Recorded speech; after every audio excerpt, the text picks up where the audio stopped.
Hey everybody, Chief Meteorologist Brad Panovich here. Boy, we have some heavy rain on the way later today, tonight, and into early Wednesday. Could even see a couple strong storms in parts of the Carolinas. So let's dive right into this complex setup because as you can see, I got the radar, the satellite, and I've got the cold front, warm front, low pressure systems all turned on here. Couple things to note. This is the system we're watching right here. Big warm front about to cross over our area right now. If you've been outside today, you might notice that a lot of things are sweating or there's condensation and everything. That's because everything's cold. The concrete, pavement, even your windows, your house. And as this warm, humid air moves in, it just condenses, just like fogging up the mirror in your bathroom, right? In this case, it's not steam from the shower. It's steam and warm air coming from the south, which is steaming everything up. So you're seeing a lot of condensation out there. Even when it's not raining, everything looks damp. So that warm front is bringing in some humid air. It's also bringing in this big cluster of showers and yes, thunderstorms embedded in there. We will see some thunder likely. I'm going to quickly just turn on the dew point temperatures just to kind of show you this. We'll turn it off and you can see the greens are the higher dew points. And notice that really humid air is surging to the north with that warm front and should be here later this afternoon and this evening. So you might notice temperatures going up and it feeling kind of sticky. Now, first thing we'll look at is we'll look at the severe weather outlook real quickly just to show you what it looks like today. And you can see today, you see the area in yellow. This is the area we're watching right now for today.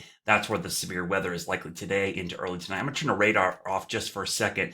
And then we'll go into tomorrow's severe weather outlook. You can see that shifts to the coast. And I really think eastern North Carolina, and I was looking at this morning, there's a corridor right here where there's probably going to be some potential for a couple isolated tornadoes. So certainly something we're going to have to keep a close eye on. So that's the severe weather outlook, but there's also the risk for some flash flooding out there. So we've got the excessive rainfall outlook. So this is the threat for flooding. Notice it's low, but there's also this area of medium, which stretches up into the Charlotte area. So that area of yellow or orange you see, that's where there's a medium risk for flash flooding. Tomorrow, that risk will shift off to the northeast. So you got to get the idea. Overnight tonight into tomorrow morning, there'll be a corridor of heavy rain right about there as this pushes up from the south. This is really what we call high precipitable water, which is basically the amount of moisture in the atmosphere is really thick and it's really deep. That'll be traveling to the north. So let's show you the timing of all this. All right, so we're going to dive right into our futurecast. High res, rapid refresh setup here. So you can see the setup going into this afternoon. Notice this big area of rain, and this is by about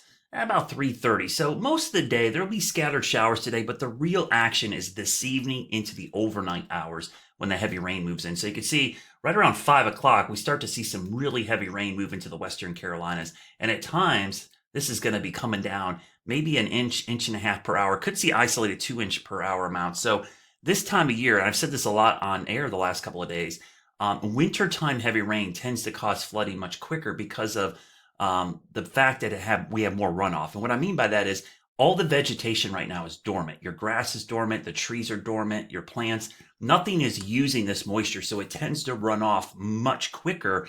And we have less evaporation, lower sun angle, colder temperatures. All that contributes to just the runoff being more exaggerated. Then you throw in the fact that we've got all these leaves, right, clogging storm drains. You tend to see a lot more flooding on roadways this time of year. So just a heads up. And by the way, this water is going to sit in your yard for days because even when we're in a drought, sometimes we say, my yard's all muddy. Well, in the wintertime when we have a drought, nothing is pulling water out of your soil like grasses. Grass will use a ton of moisture. Plants use an inch of rain per week just on regular growth. So when nothing's growing, there's nothing using that moisture in the soil. So it just kind of sits there. So you can see tonight, I say that all because this rain will cause some issues. I think we will see some flash flooding, at least on roadways, and maybe some creeks and streams will come up pretty quickly, especially if we get in these what we call training bands where the same area gets hit again and again. You can see this is through the evening hours into the overnight. Some of this is really heavy. Then there's a second surge of moisture right here with the front early tomorrow morning.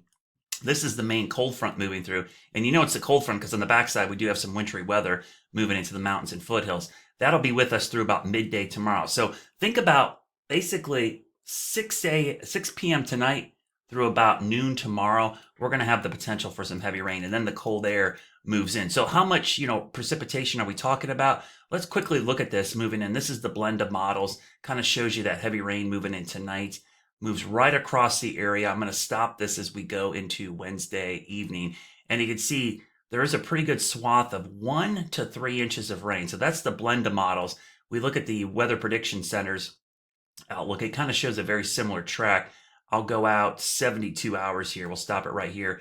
about 1 to 2 inches of rain. So again, 1 to 2 inches of rain this time of year, December, tends to cause some issues. So just a heads up, I do anticipate at some point, I'll loop this a couple times, we are going to see some minor flooding issues out there. So that's why we want you to stay weather aware tonight into tomorrow. And of course, in the mountains, this might be some of the heaviest rain, especially on the eastern facing slopes we have seen since Helene. So just be very cautious. There will be rapid runoff in creeks and streams and basins that just have been changed a lot since Helene. So we don't know exactly how some of this water is going to move. So it might be just very cautious to be, if you're camping or temporary housing anywhere near a creek or stream, I would definitely be cautious and maybe head to higher ground this evening and tonight. And of course, I will keep you updated on any watches or warnings that are issued. Right now, we're under a medium risk for flash flooding.